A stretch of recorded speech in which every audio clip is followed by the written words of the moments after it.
Unción en el ministerio. La obra de Dios vive tiempos fructíferos, no solo en Argentina, sino en muchos países de América. Las personas están hambrientas de Dios, necesitan descubrir el verdadero camino. Por lo tanto, creo que es necesario estar preparados y para ello necesitamos la unción divina que respalde nuestros ministerios. Toda obra que no lleva la firma ungida de Dios es muerta. La unción deben reconocerla aún los que no tienen a Cristo en sus vidas. Mientras caminamos, cuando trabajamos o realizamos diversas actividades, las personas que nos rodean deben reconocer algo diferente en nosotros. Y aunque ellos no lo expresen con la misma palabra, esto se llama unción. Si el mundo no ve en nosotros esa unción, no creerá que Dios nos envió. La mayor capacitación que un siervo puede tener es la del Espíritu Santo. Sin su obra en nuestra vida sería imposible hacer la voluntad de Dios en esta tierra. Por eso es necesario que estemos investidos, que seamos llenos, renovados permanentemente en el poder y la gracia del Espíritu Santo.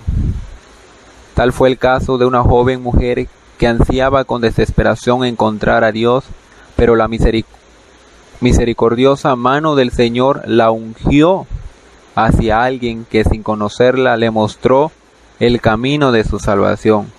Ella misma relató el hermoso testimonio de esta manera. No me quite lo que me ha dado. Mi vida tenía muchas complicaciones. Había tomado la decisión de suicidarme. Por lo tanto, llevaba en mi cartera una carta en la que expresaba mi determinación. Desconocía todo acerca de la campaña evangelística que precisamente ese día daría comienzo en la ciudad de Mar del Plata. No sabía nada del evangelista Anacondia. Ni siquiera había oído hablar de él. En ese momento trabajaba como jefa de personal de un importante hotel de esa ciudad. Por años llevé una vida de enfermedad y depresión. A pesar de tener una familia bien constituida, no me faltaba nada, pero algo no andaba bien en mí. Una tarde, mientras estaba parada en mi puesto de trabajo esperando que los empleados a mi cargo cambiaran de turno, decidí terminar con mi vida. Ese era el día que había elegido para suicidarme. Como mi trabajo estaba ubicado frente al mar, caminaría penetrando en las aguas sin mirar atrás y de esta manera le pondría fin a mi sufrimiento. La entrada del hotel es muy hermosa, con unas grandes puertas de vidrio y bronce. Desde allí se sienten los ruidos comunes del vestíbulo. A pesar de la acostumbrada que estoy a ellos, esa tarde me llamó poderosamente la atención el sonido de la puerta que penetró en mis oídos muy profundamente.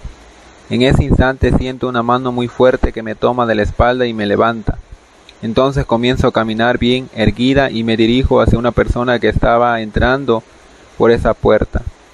Me acerco, lo agarro fuertemente en su camisa y le digo: Señor, Señor, ¿habrá alguien que me hable de Dios? Necesito que alguien me hable de Él. Este hombre, con unos ojos muy limpios y una sonrisa muy tierna, me responde: Sí, yo te puedo hablar de Dios. Te puedo hablar de un Cristo que te ama y te salva. Él es Jesús de Nazaret. Esas palabras jamás las voy a olvidar. En ese momento comencé a pedir perdón al Señor. Descubrí todos los pecados que había cometido en mi vida, incluso los que había hecho de niña.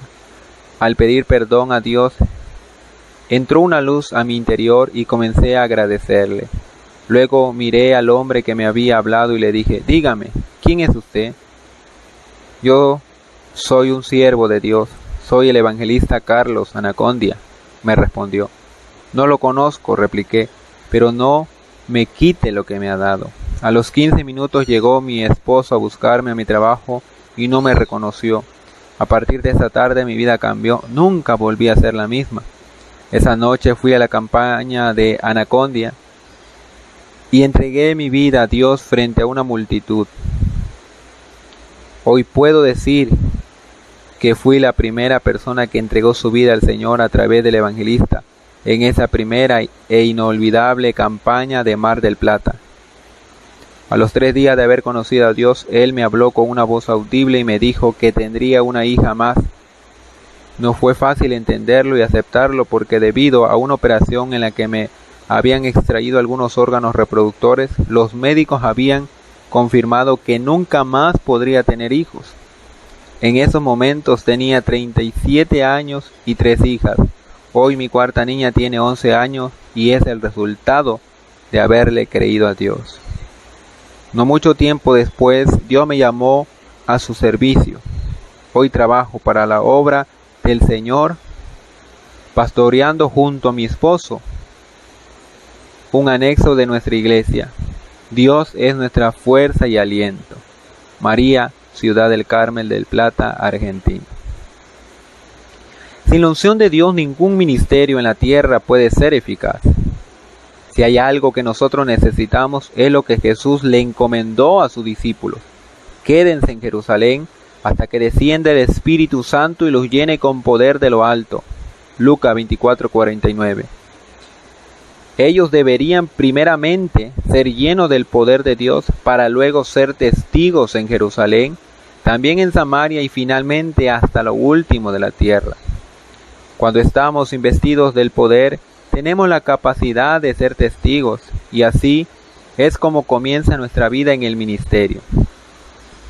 Allí es donde veremos las señales que marcarán nuestro camino. Cierto día llegó un hermano a mi iglesia para invitar a un predicador a realizar una campaña en una villa miseria por 3 días. Dentro de la congregación se habían formado muchos predicadores, por lo tanto cualquiera de ellos podría hacerlo. Sin embargo, el hermano insistió en que debía ser yo el que llevase la palabra, puesto que su esposa me había visto en visión predicando. Para ese entonces Dios ya me había hablado diciéndome que si quería que Él me usara, solo debía creer. Allí me mostró abiertamente el verdadero significado de Marcos 16:17. Él me reveló que ese era el secreto de las señales, creer. Entonces le dije a Dios que nunca me iba a proponer para predicar en una campaña. Él siempre enviaría personas que me invitaran. De esa manera me daría cuenta de que Dios estaba en ello. Así sucedió desde aquel momento hasta el día de hoy. La campaña a la que me invitaron era en medio de una de las más peligrosas villas. La primera noche muchos pandilleros cayeron endemoniados al suelo, revolcándose y echando espumarajos. Así fueron libres de todas las ataduras diabólicas. Al día siguiente estos muchachos eran los primeros en esperar el comienzo de la reunión. La segunda noche de campaña, no sé si fueron aquellos pandilleros u otros, pero a alguien cortó la electricidad del lugar. Igualmente, junto con el resto de los hermanos comenzamos a alabar a Dios con todo nuestro corazón y el Espíritu Santo descendió de tal manera que los que estaban ubicados a mi derecha cayeron al suelo y la mitad de ellos comenzaron a revolcarse. Veía personas que entraban de la calle gritando, otros llorando, algunos se arrastraban. Vi a otros golpearse la cabeza contra el púlpito dando gritos. Mientras tanto, todos continuamos alabando hasta que repararon el desperfecto eléctrico. Esa noche pude ver obrar al Espíritu Santo al darle convicción de pecados a tantas personas, además de sanidades y liberaciones. El tercer día de campaña, los espíritus inmundos continuaban saliendo. Algunas personas llevaban a los vecinos del lugar que se manifestaban en sus propias casas. Esa noche la reunión finalizó llena de prodigios y maravillas. Así fue mi primera campaña evangelística. La gloria de Dios estaba allí mostrando señales que respaldaban su palabra. Como le ocurrió a esta mujer, el mundo está esperando que alguien enviado les predique, les hable de la salvación. sanidad y liberación. En Romanos 10:11 la Biblia nos dice: todo aquel que en él creyere no será avergonzado, porque no hay diferencia entre judío y griego, pues el mismo que es Señor de todos es rico para con todos los que le invocan, porque todo aquel que invocare el nombre del Señor será salvo. ¿Cómo pues invocarán a aquel en el cual no han creído? ¿Y cómo creerán en aquel quien no han oído? ¿Y cómo irán sin saber quién les predique? ¿Y cómo predicarán si no fueren enviados? Como está escrito: cuán hermosos son los pies de los que anuncian la paz, de los que anuncian buenas nuevas.